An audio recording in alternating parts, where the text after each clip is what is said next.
In this presentation, we will explore the crucial topic of capacity estimation.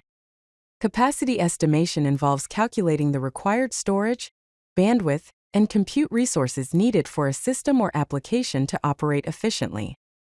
Join us as we delve into the methodologies and best practices for accurately estimating these requirements. Capacity estimation is important for two key reasons: cost optimization and performance planning. Accurate capacity estimation helps avoid over-provisioning of resources, leading to reduced operational expenses. It ensures that the system can handle the expected load and scale efficiently, thus maintaining optimal performance. Now, let us focus on storage estimation. The basic formula for storage estimation is total storage equals data size multiplied by users, multiplied by growth factor, multiplied by replication factor. Let's see a Python example. We define a function called calculate storage. Assume data per user equals 100 megabytes, users equals 1 million, growth factor equals 1.5, and replication equals 3. Total gigabytes equals data per user multiplied by users multiplied by growth factor multiplied by replication, divided by 1024. Finally, we return the total gigabytes. Different types of storages are relational databases, document storage, object storage, which includes files, and cache storage.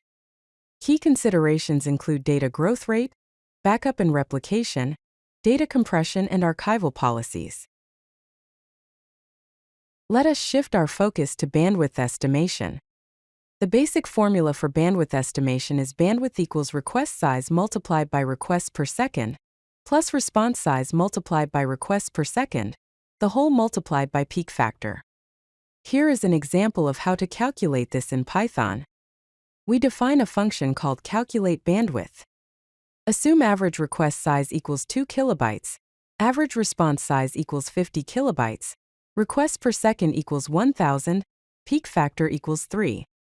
Bandwidth in megabytes per second equals average request kilobytes plus average response kilobytes multiplied by requests per second multiplied by peak factor, and the whole divided by 125.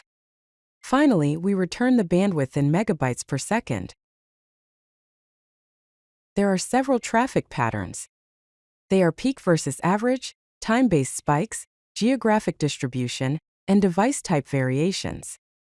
Key factors to consider include content type and size, compression ratios, caching efficiency, and protocol overhead.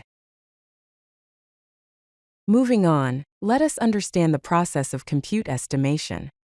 The formula for calculating CPU cores is CPU cores equals requests per second multiplied by CPU time per request divided by 1000 milliseconds multiplied by CPU utilization.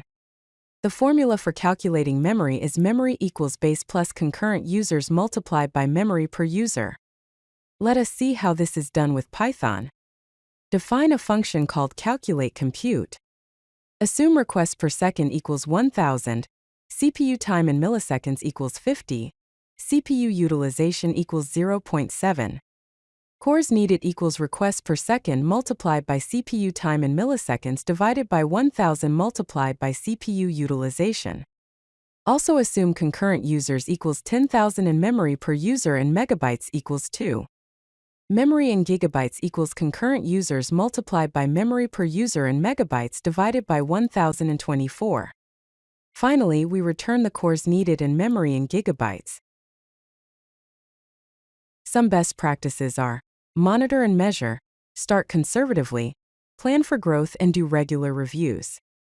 Key takeaways are: storage equals data multiplied by scale multiplied by growth, bandwidth equals traffic multiplied by peak factor, compute equals workload multiplied by utilization.